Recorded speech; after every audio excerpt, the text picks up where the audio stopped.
பிஜேபியை பயன்படுத்தி பல இடங்களில் பணம் சம்பாதித்து கொண்டார். நீங்க முதல்ல இவருடைய ஒரு இட டாக்குமெண்ட் வெளியில லீக் ஆகுது. அது 15-20 கோடி ரூபா ப்ராப்பர்ட்டி. ஆனா இவங்க 1.5 கோடி ரூபாய்க்கு கிரயம் பண்ணியிருக்கிறாங்க.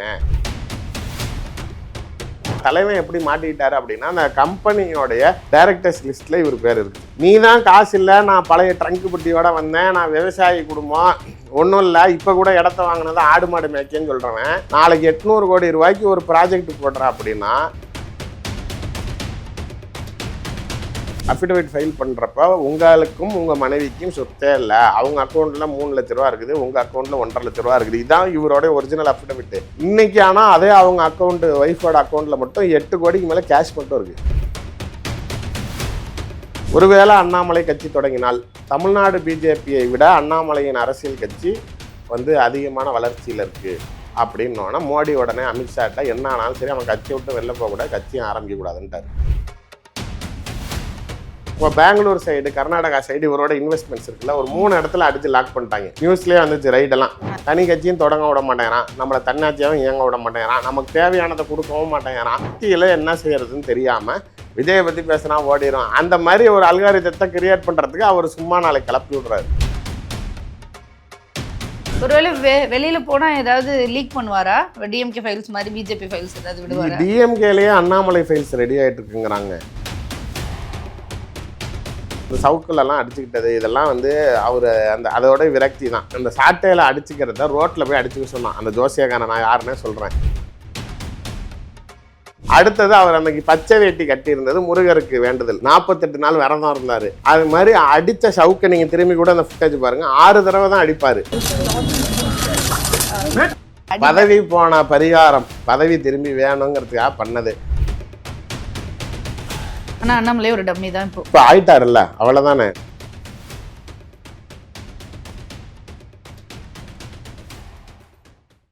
அண்ணாமலை வந்ததுக்கு அப்புறமா தான் ஒரு மிகப்பெரிய கூட்டம் பாஜகவுக்கு வந்ததுன்னே பேசப்பட்டுச்சு. தனிப்பட்ட முறையில் அவர் அடைஞ்சுக்கிட்ட பலன் அப்படின்னு பேசும்போது, இன்னைக்கு ரியல் எஸ்டேட் ஃபீல்டுக்குள்ளே போகிறாரு. கேட்டால் அது என்னோட வேலை சம்மந்தப்பட்டது, நான் கட்சியில் இருக்கிறது தனியாக இருக்கிறது அப்படின்லாம் பேசுகிறாரு. ஆரம்பிக்கும் போது என்கிட்ட எதுவுமே இல்லைன்ற மாதிரியும் ஆரம்பித்தார். இப்போ இன்னைக்கு ரியல் எஸ்டேட் பண்ணுறது சாதாரண விஷயம் இல்லை சார்.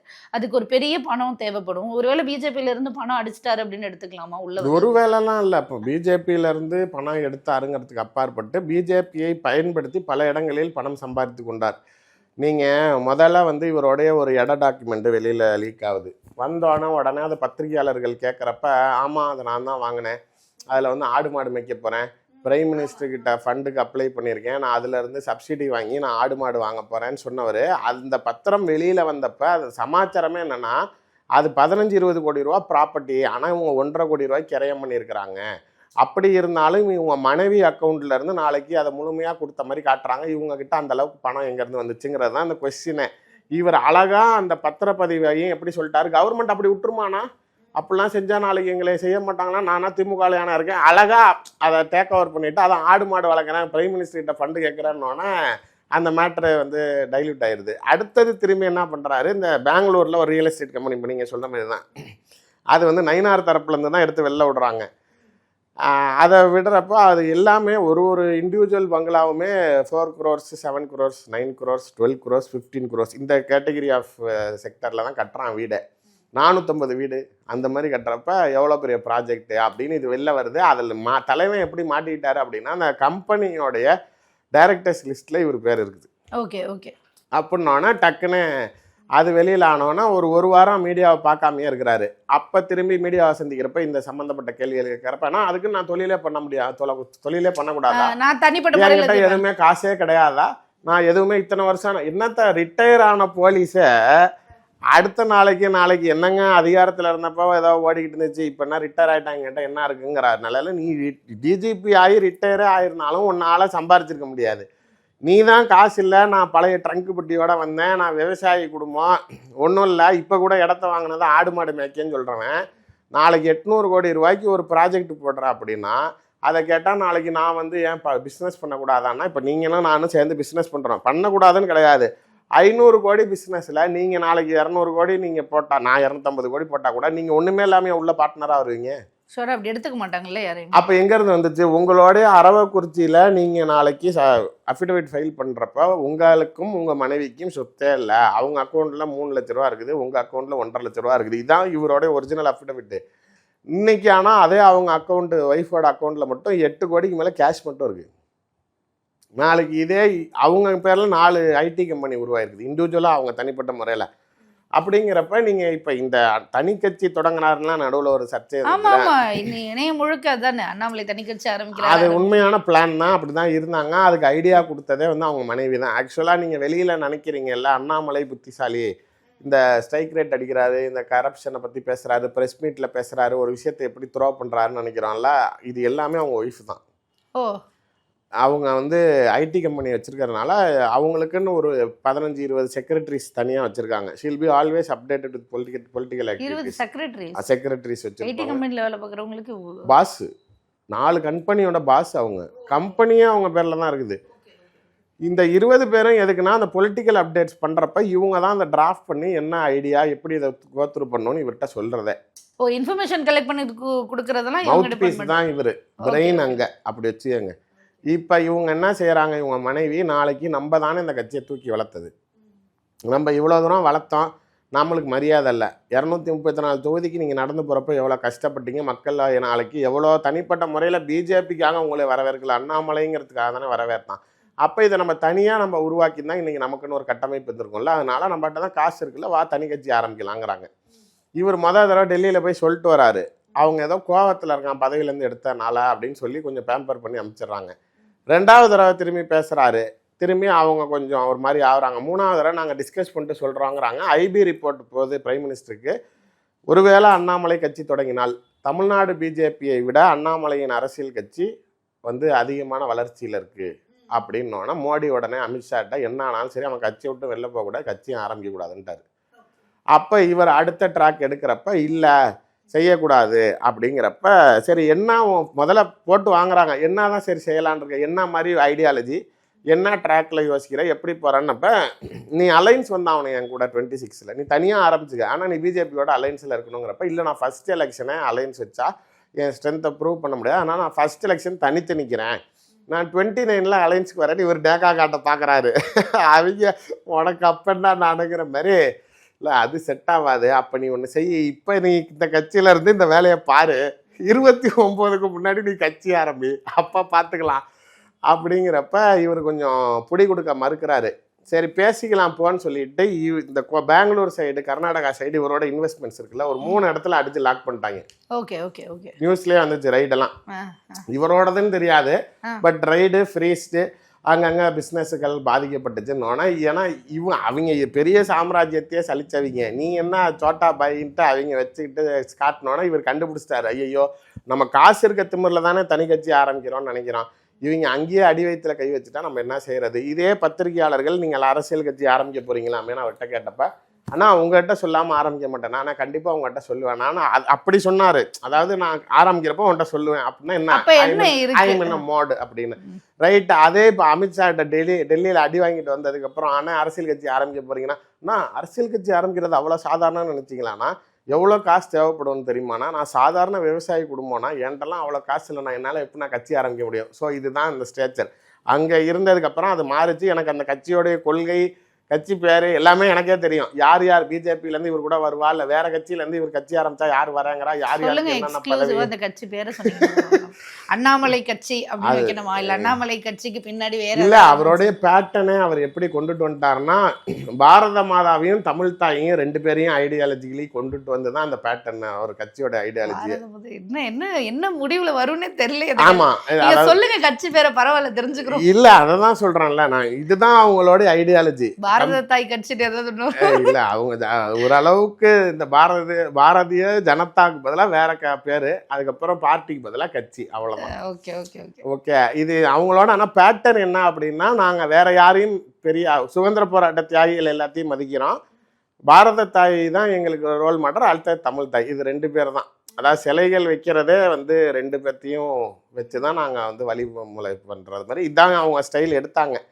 இங்கே மேலே கட்டையை போட்டோன்னா க்ளோஸ் ஆயிடுச்சு. இப்போ உண்மையிலே அவர்னால எதுவும் செய்ய முடியல, நம்ம நினைக்கிறோம் வெளியில் பார்க்குறப்ப. பட் அவரை பொறுத்த வரைக்கும் தனி கட்சியும் தொடங்க விட மாட்டேங்கிறான், நம்மளை தன்னாட்சியாகவும் இயங்க விட மாட்டேங்கிறான், நமக்கு தேவையானதை கொடுக்கவும் மாட்டேங்கிறான், வேற ஏதாவது கேட்டாலும் அதுவும் இப்போதைக்கு பார்க்கலாம் பண்ணிக்கலாம் அப்படிங்கிறாங்களே தவிர அந்த நேரம் நெருங்குறப்ப நம்மளை கழுத்தறுத்துறாங்கிறப்ப அந்த விரக்தியில் என்ன செய்யறதுன்னு தெரியாமல் நாளைக்கு இந்த மாதிரி ஸ்டண்ட் அடிக்கிறப்ப இப்படி நம்ம பொழப்பு கட்டு பேசுவோம், அதை நாளைக்கு ஒரு 10,000 பேர் 20,000 பேர் பொழப்பு கட்டு பார்க்குறான்னா பாரு அண்ணாமலை மேட்ரு பேசினா தான் யூடியூப்பில் ஓடுது. இப்போ இந்த டிவி கேட்க சொல்கிறீங்களே எல்லா யூடியூப் சேனலும், சார் ஏதோ ஒன்று விஜயை பற்றி பேசினா ஓடிடும், அந்த மாதிரி ஒரு அல்காரிதத்தை கிரியேட் பண்ணுறதுக்கு அவர் சும்மா நாளைக்கு கிளப்பி விடுறாரு. சும்மா கிளப்பி விடுறாருன்றது நீங்கள் இவ்வளோ தூரம் த்ரூ அவுட் பார்க்குறீங்கன்னு சொல்லலாம். இப்போ நீங்கள் எங்களுக்கு என்ன தோணுதுன்னா என்ன அண்டர் டீலிங்கிறது இப்போ நீங்கள் எக்ஸ்பிளைன் பண்ணுறீங்க, ஆனால் நேரடியாக வந்து ஒரு மாதிரி அழுத்தம் கொடுக்குறாரோ அமித்ஷாவுக்கோ இல்லை மோடிக்கோ, இல்லை இந்த பாருங்க நான் தேர்தல் பிரச்சாரத்தில் வேலையெல்லாம் செய்ய மாட்டேன் நான் வெளியில் போகிறேன் அப்படின்னா அவர் கூட சேர்ந்து ஒரு கும்பல் வெளியில் போயிடுவாங்க, இந்த எலெக்ஷனில் அவங்களுக்கு பெரிய ட்ராபேக்காக இருக்கும், அதை இன்டெரக்டாக சொல்கிறதுக்கு இந்த மாதிரி மீடியா முன்னாடி வந்து நின்று பேசுகிறாரோ அப்படின்ற ஒரு அது உண்மைதான் ட்ரை பண்ணுறாரு. ஆனால் அவங்கள பொறுத்த வரைக்கும் அவன் என்ன வேணாலும் பண்ணிட்டு போட்டுட்டான், ஆனால் அவன் இங்கேயே இருக்கட்டும்டா அப்படிங்கிற மாதிரி இருக்கிறாங்க. அதாவது இங்கே இருக்கிறாருல, வெளில எதுவும் போல இல்லை, வெளில போனால் அடிச்சுக்கலாம், உள்ள அவன் அழுதாலும் சரி கதறினாலும் சரி இதுதான் அவனுக்கு முடிவு அப்படிங்கிற மனநிலை. வெளியில போனா ஏதாவது லீக் பண்ணுவாரா, டிஎம்கே ஃபைல்ஸ் மாதிரி பிஜேபி ஃபைல்ஸ் ஏதாவது விடுவாரா? டிஎம்கேலயே அண்ணாமலை ஃபைல்ஸ் ரெடி ஆயிட்டு இருக்குங்கிறாங்க.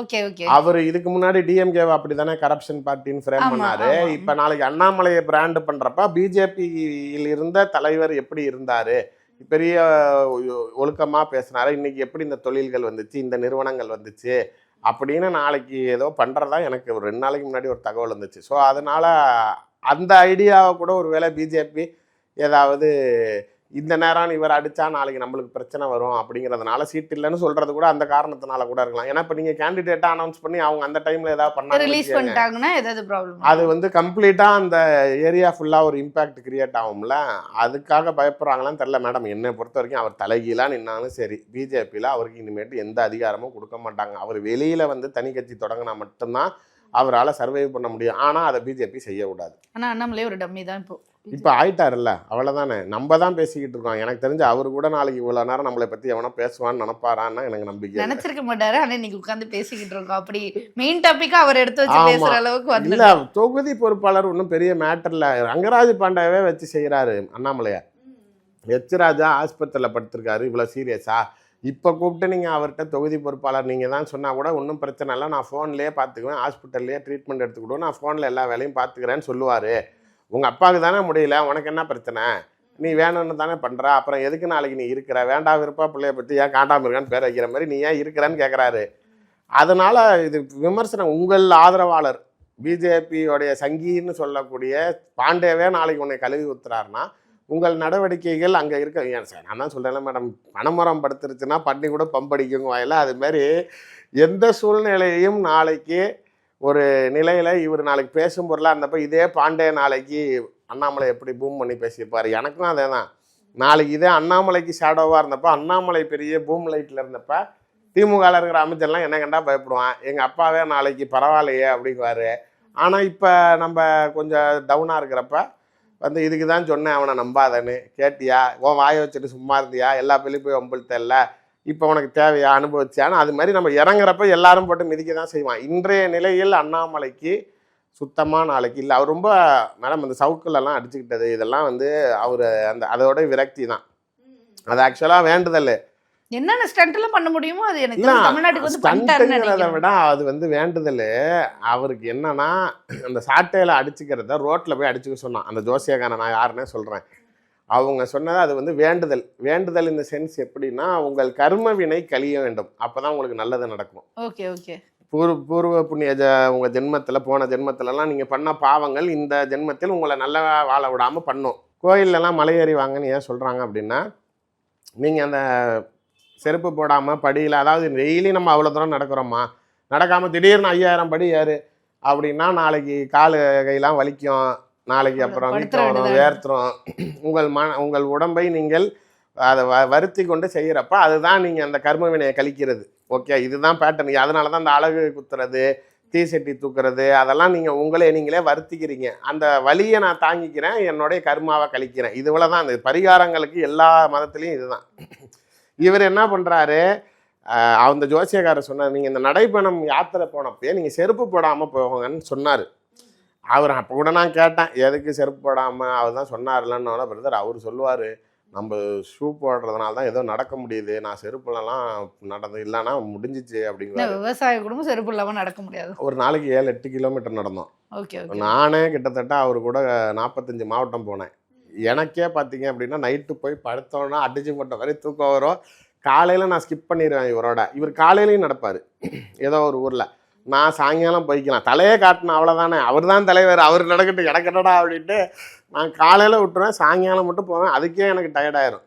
அது மாதிரி அவர் சொன்னது அந்த டைமில். பட் இவர் சொன்னது செருப்பு கழட்டுங்கன்னாரு. அதுக்கு தான் உடனே எல்லா பத்திரிகையாளர் முன்னாடியே நான் திமுக ஆட்சி அகற்ற வரைக்கும் செருப்பை போட மாட்டேன்னாரு. ஓகே, அது ஏன்னா அந்த வெறுங்காலில் நடக்கிறப்ப அந்த கல் முள்ளெல்லாம் குத்துறப்ப உங்களை நீங்கள் வருத்திக்கிறீங்க. அதனால அந்த யுவர் கான்டாக்ட் வித் டைரக்ட் இந்த பூமியோட இருக்கிறப்ப அந்த வலிகள் வந்து அந்த உணர்வு அதுக்காக செய்கிறது. அடுத்தது அவர் அன்னைக்கு பச்சை வேட்டி கட்டியிருந்தது முருகருக்கு வேண்டுதல். 48 நாள் விரதம் இருந்தார்.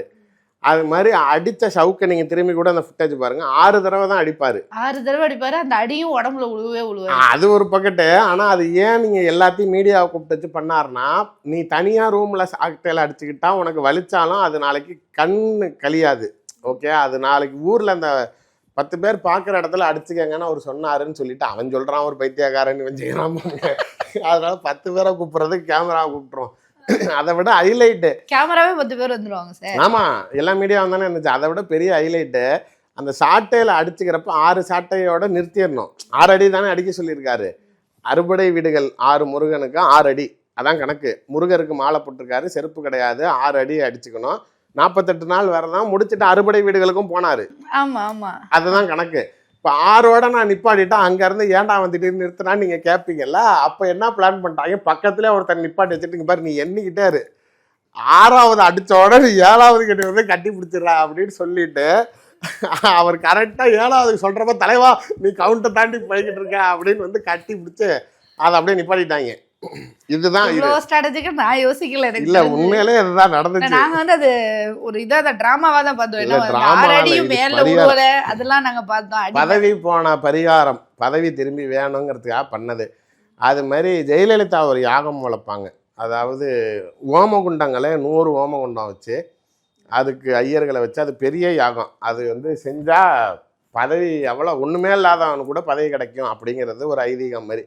அந்த யாகம் கூட நடத்திட்டாரு இவரே. அது கூட நடத்திட்டாரு.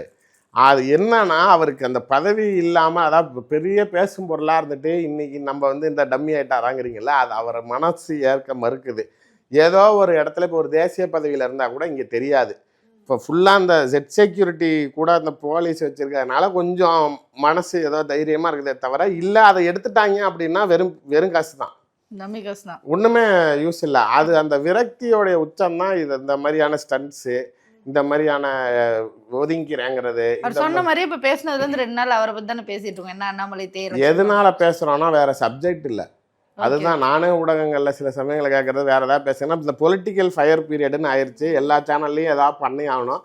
2 மாதம் தான் இருக்குது. ஆனால் இப்போ வேறு எதுவுமே இல்லை. ஏன்னா யாரும் எங்கேயும் எதுவும் கலவரம் நடக்கலை. இந்த அலைன்ஸ் திடீர்னு ஒரு எதிர்பாராத அலைன்ஸ் ஏற்பட்டுருச்சு, இல்லை திமுக கூட்டணியில் இந்த கட்சி ஏதோ வெளியேறிடுச்சு, இல்லை இப்போ திருச்சி வேலுசாமி மாதிரி ஒரு கட்சிக்குள்ளாரே இருந்துக்கிட்டு ஒருத்தர் இன்னொரு அதே கட்சியை திட்டுறாரு. இந்த மாதிரி கண்டென்ட்ஸ் உங்களுக்கு எதுவும் கிடைக்கல. ஸோ ஆஸ் ஃபார் நவ் இப்போதைக்கு அண்ணாமலை ஓடுறாரு, அதனால ஓடுது. அவர் நினச்சிக்கலாம் நம்ம இன்னும் பேசும் பொருளாக இருக்கிறோன்னு. உண்மையிலே விஷயம் வேறு எதுவும் பேசுறதுக்கு இல்லை, அதனால அவர் பேசும் பொருளாக இருக்கிறார். உங்களுடைய நேரம் ஒதுக்கி எங்களுக்கு இன்டர்வியூ கொடுத்ததுக்கு ரொம்ப நன்றி.